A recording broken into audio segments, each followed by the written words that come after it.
Man should be trained for war, and woman for the recreation of the warrior. All else is folly. Thus spoke Friedrich Nietzsche, a philosopher who never shied away from challenging the deepest truths of human nature with a raw, unfiltered honesty that still stirs us today.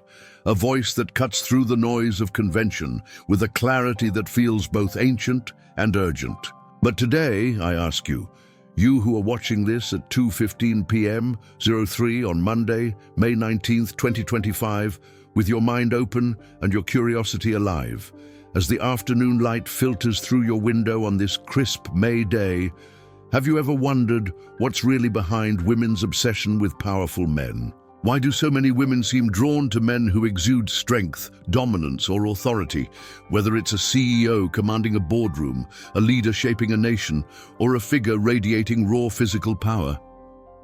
Have you noticed this pattern in your own life? In the women you've loved or observed, a pull that defies logic yet feels so deeply rooted, so instinctive. If you've ever pondered this attraction, this magnetic force that seems to shape relationships across time, stay with me. Because today, we're diving deep into Nietzsche's provocative insights to uncover the hidden forces behind this fascination. A truth that's been misunderstood, criticized, buried under layers of judgment, and overlooked for far too long. Stay until the end, because this isn't just a philosophical journey or a casual exploration. It's a chance to understand the dynamics of attraction and power in a way that might change how you see relationships, your own identity, and the world around you forever.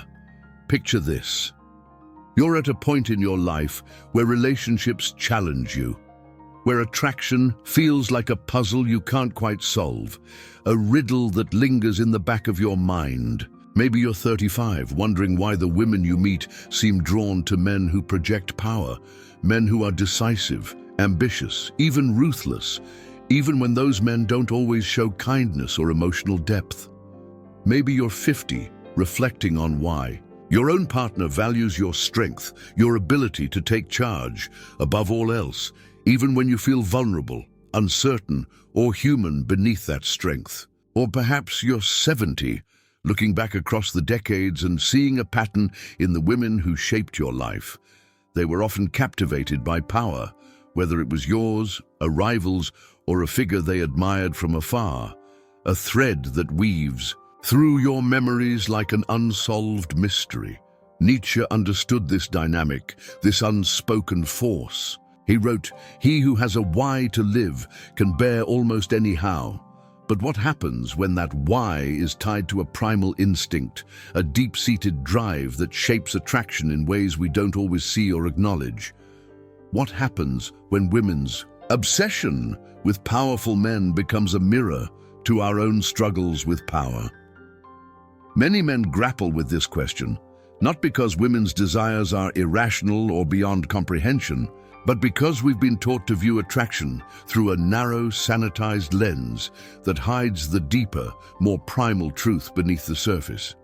This video isn't just here to inform you, to fill your head with historical quotes or philosophical jargon. It's to wake you up, to empower you to take control of your understanding, to step out of the passenger seat of your life and become the driver, the one who questions, who seeks, who grows. Friedrich Nietzsche, a 19th century German philosopher, was a man who saw the world through a lens of intensity, unafraid to confront the raw, unpolished forces that drive human behavior. He gazed at existence with a fire that burned through pretense, and when he turned his attention to women and power, he did so with a mix of admiration, critique, and provocation that still sparks debate and discomfort in 2025.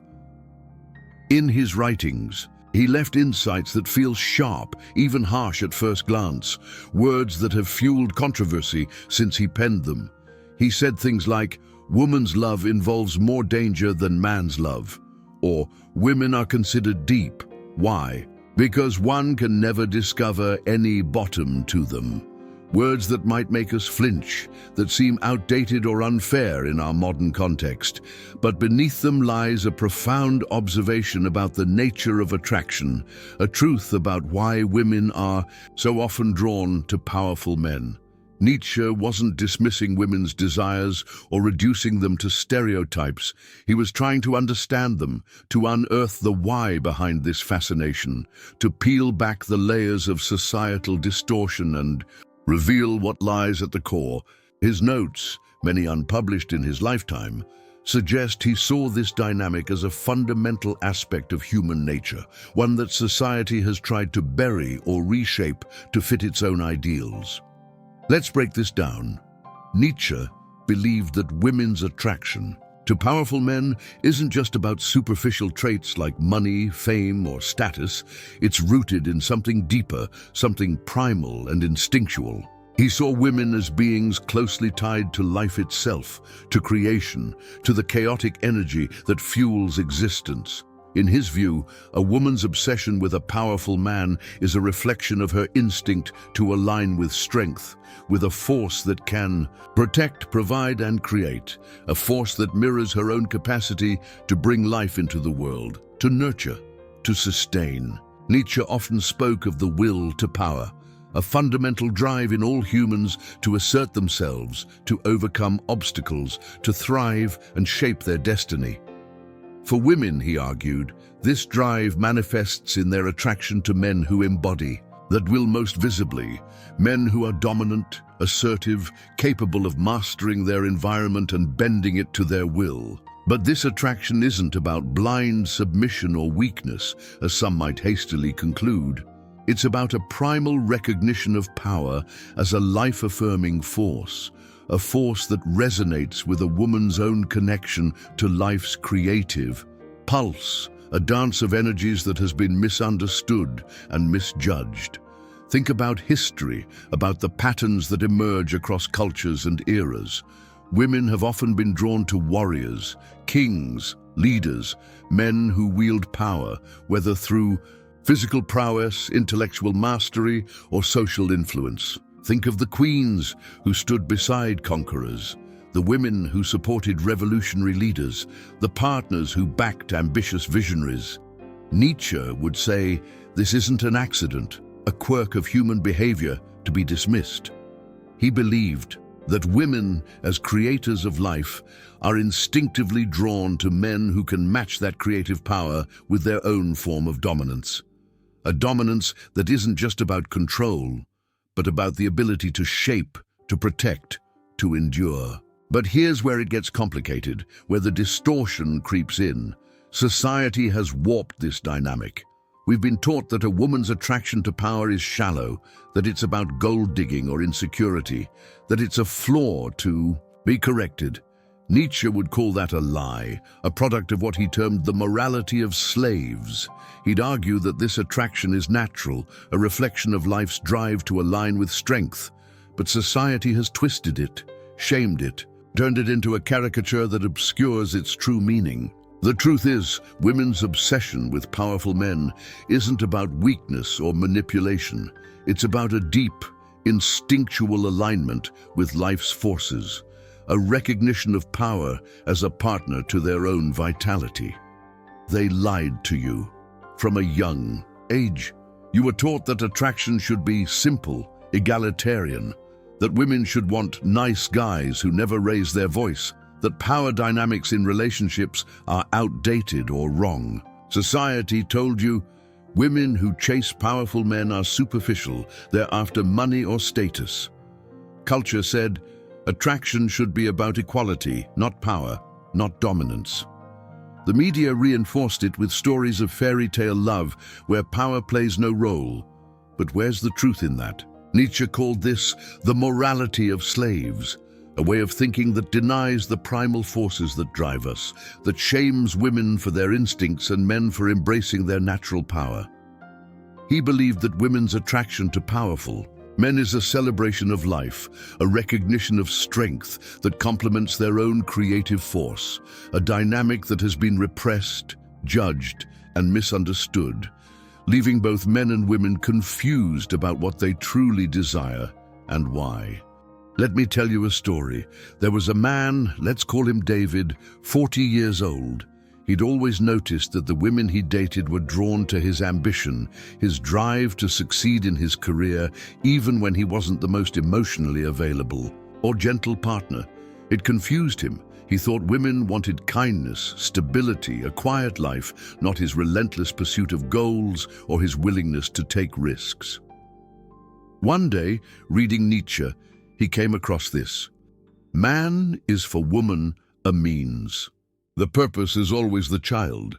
That hit him like a thunderbolt, stopped him in his tracks. What if the women in his life weren't drawn to his ambition for superficial reasons, for money or prestige, but because they saw in it a reflection of life's creative force, a strength that resonated with their own capacity to nurture and build?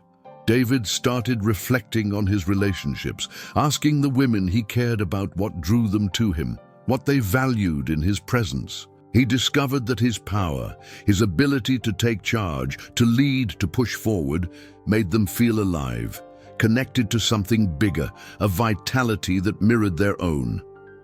It wasn't about control or submission. It was about a shared energy, a dance of life forces he hadn't seen before. David isn't a unique case, a hero from a myth. He's a man like you who chose to dig deeper, to question the narratives he'd been fed, and to see the truth behind attraction, a truth that transformed how he approached his relationships.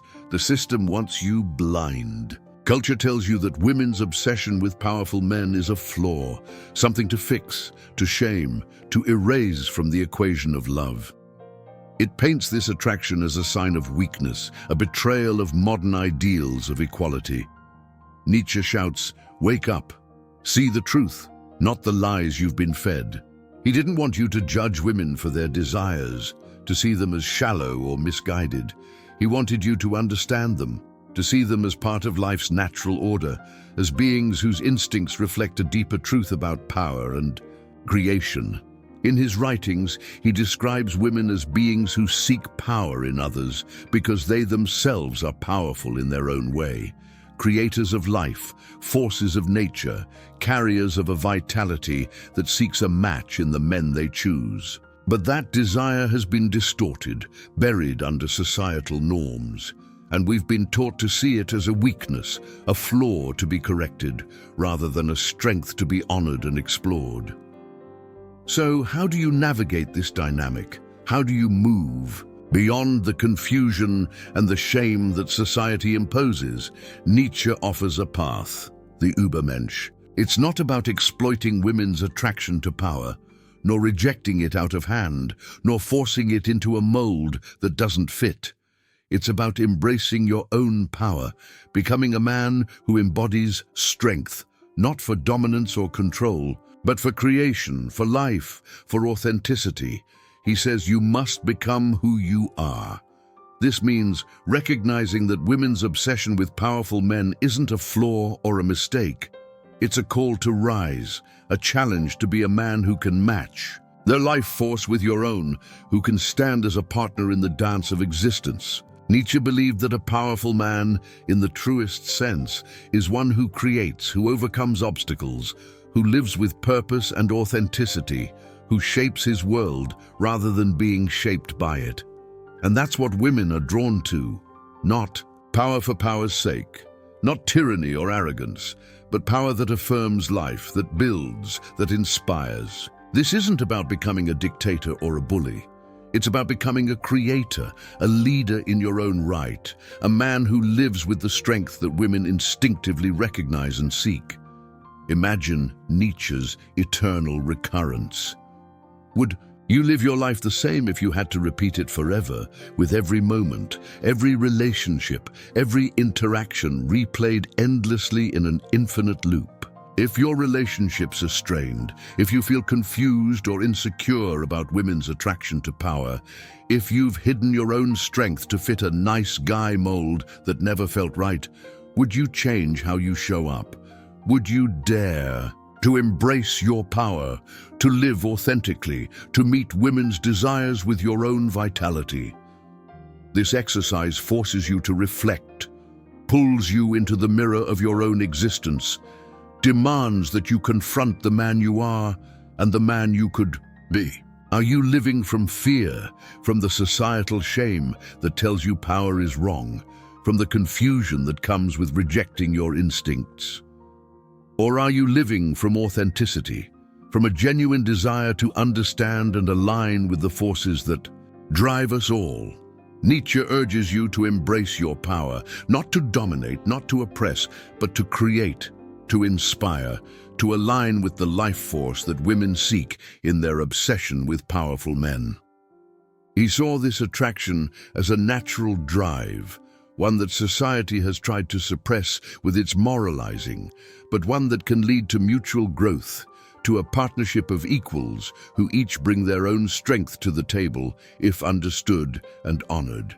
How do you apply this to your life, right here, right now, at 2:15 p.m. 03 on May 19th, 2025? Start by embracing your own power, by stepping into your strength with courage and clarity. Stop hiding your ambition, your drive, your ability to lead, just to seem nice or safe. Qualities that society praises, but that often leave you unfulfilled. Women aren't drawn to weakness or passivity. They're drawn to authenticity, to a man who knows who he is and lives it fully, who doesn't apologize for his strength, but uses it to create, to build, to inspire.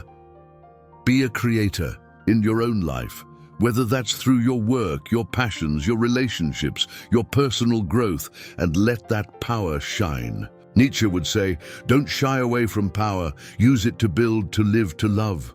Talk to the women in your life, your partner, your mother, a friend, a colleague. Ask them what power means to them, what draws them to strengthen. A man, you might find it's not about control or domination. It's about vitality, about a shared dance of life's forces, a recognition of strength that complements their own. Listen to their answers. Let them challenge you and allow yourself to grow from the inside. Here's the truth. Women's obsession with powerful men isn't shallow or misguided. It's primal, a reflection of life's drive to align with strength, to partner with a force that mirrors their own creative power. Nietzsche saw this as a natural dynamic, one that society has distorted with its judgments, its moralizing, its insistence on equality at the expense of instinct.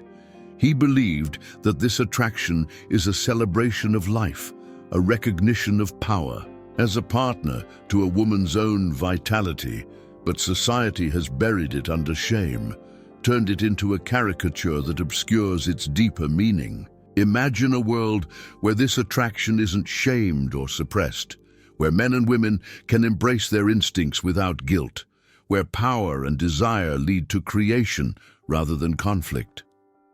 Imagine a world where a woman's draw to a powerful man isn't seen as weakness, but as a call to mutual strength, where a man's power isn't about domination, but about partnership in the grand play of existence. That's the world Nietzsche dreamed of, a world where power and desire are understood, honored, and harnessed to lift both men and women higher. Back to you, to this moment at 2:15 p.m. 03 on May 19th, 2025, as you sit here, absorbing these words, letting them stir something within you. Women's obsession with powerful men isn't a problem to fix or a flaw to correct. It's a force to understand, to respect, to celebrate.